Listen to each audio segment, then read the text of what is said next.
All right, Alyssa, you may recall that in our last episode, which we recorded a while back, we had this really, I think, fruitful conversation about the myth of productivity.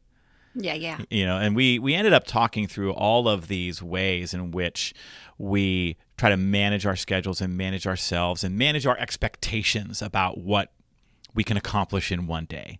And it led us into this really interesting conversation about how we turn that into an evaluation of our own competence when we don't end up showing up in a superhuman kind of way around productivity, right? Yep.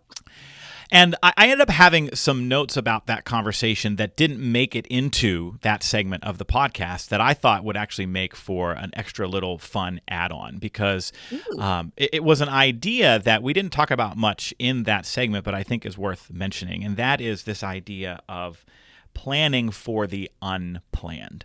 And for me, this actually might be the most important productivity hack that a leader can build into their routines. And I have a feeling that you do this in your life or you did it when you were in corporate America. And so let me tell you what I mean by this. One of the things that I have figured out, and it's taken me a long time to do this, is I have to build in time not just to be productive, but to be reactive. When I put together my schedule each week, I am blocking out time in my calendar, obviously for meetings and other things that I am scheduled into. I'm also blocking out time to work on the things that require my attention. So I know that I need to block an hour to write out the podcast episode agendas and run sheets before we record and then send them to you. I know that takes me an hour. So whenever that's coming up, I know I have to block an hour to do that. When I'm preparing for a keynote, I always block 2 hours before the keynote, usually 2 or 3 weeks before the keynote, for all the customization and whatnot that we do. We always build in on my schedule a minimum of that amount of time. And so for years, what would end up happening is I would fill my day with all this stuff. I build my day with meetings, and I would fill my and calls and whatnot and appointments, and then the work time. And so you would open my calendar and you would see from 8:30 a.m. until 5 p.m., bang, bang, bang, everything back to back, work time. And I would even get good at building in what I called tasky time, Tasky, tasky time. I would block tasky time, like a half an hour or an hour in the day. And that's jumping into email and catching up on a bunch of the little things that need to happen. I called it tasky time. And I was like, this is working for me. But then it really wasn't.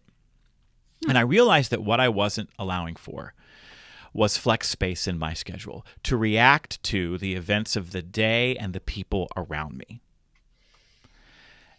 And so my new approach is to only schedule about 60 to 70% of my day, to leave about 30% of my day,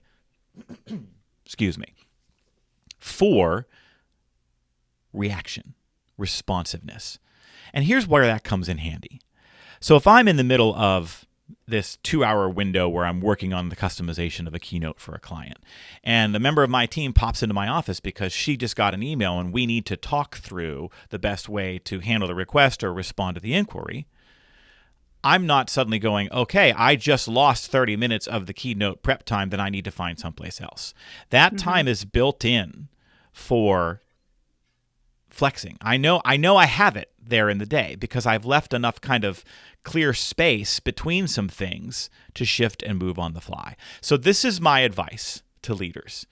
Recognize that we need to not just schedule time to be productive, but we need to leave time open to be reactive. What say you? That's what it makes me do. Take a big breath. Because at first I was like trying to understand. I was like, okay, he means responsive. Like you got to build in like the email answering time and, help people like give themselves credit for those things. But then whenever you said, no, it's about this responsiveness, this flexibility to, you can already have that tasking time done, right? You schedule that. I'm sorry, it was tasky. Tasky. I think it's a much cuter name than tasking. You're right. Just want to be clear. My sincerest apologies. You're right. I think that rule, I don't know if you know this or not, but like I grew up, quote unquote, professionally in the hotel world, and we had the 80-20 rule, which Mm. was when you were within like now I'm going to forget what it was, but the whole one of the one of the things was like about whenever you're within like 20 feet of a guest, you smile. Like Mm-hmm. you're engaging, right? You're making a greeting. I think maybe it was with 80. I don't know, whatever the heck it was. All right. But this whole thing that you're talking about is outside of the scheduled things, which can include the tasky time. Yes. 60% of the schedule is the scheduled, including the tasky time. And then the other part is responsiveness. Yes. And that, from again, depending on what generation you're from, if you looked at your calendar, might go, there's a lot of time here to be filled. Maybe you're a little bit lazing around there, Joe, to through the throughput from our prior discussion. But the fact of the matter is, this is what sets great leaders apart. This is what sets successful entrepreneurs apart from one another, is to be responsive and in the moment and present, and having that built in to your schedule each and every day. That's a recipe for success. And if we have to label it what it is, right? Because we have to reframe this in a way that actually gives credit for what it is. So if you just look and see kind of white space on your calendar before and after an appointment, and you say, oh, well, you clearly aren't busy enough, that's not true. You're leaving that time open to do staff engagement. So label it. So block it. Put it on your calendar and call it staff engagement. Now, if I'm your boss and I peek at your calendar, I see, oh, this person's in meetings. This person is doing their project work. This person's doing staff engagement. They're an amazing supervisor. They're figuring out how to balance all that stuff, and they're making sure that they make time for it. So, this is the reframing that needs to occur, right? Because we subjugate those things to everything else. That responsiveness, that balancing between being productive and leaving time to be reactive, we value that, we reduce the value of that in our perceptions. Whereas we need to decide that this might actually be the most important thing. That's the stuff that helps us achieve our long-term goals, right? Creating that space in between each of these areas. This may not be the best analogy, but I think of it like parallel parking.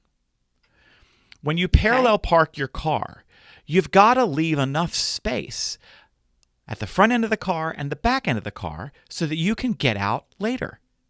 If you don't leave enough space, you're trapped, and you ultimately can't go anywhere and operate on your own schedule. And that's what this kind of leaving time in and around other appointments so that you can flex and shift and move wherever possible is so important. Otherwise, you're trapped and you'll never get where you want to go.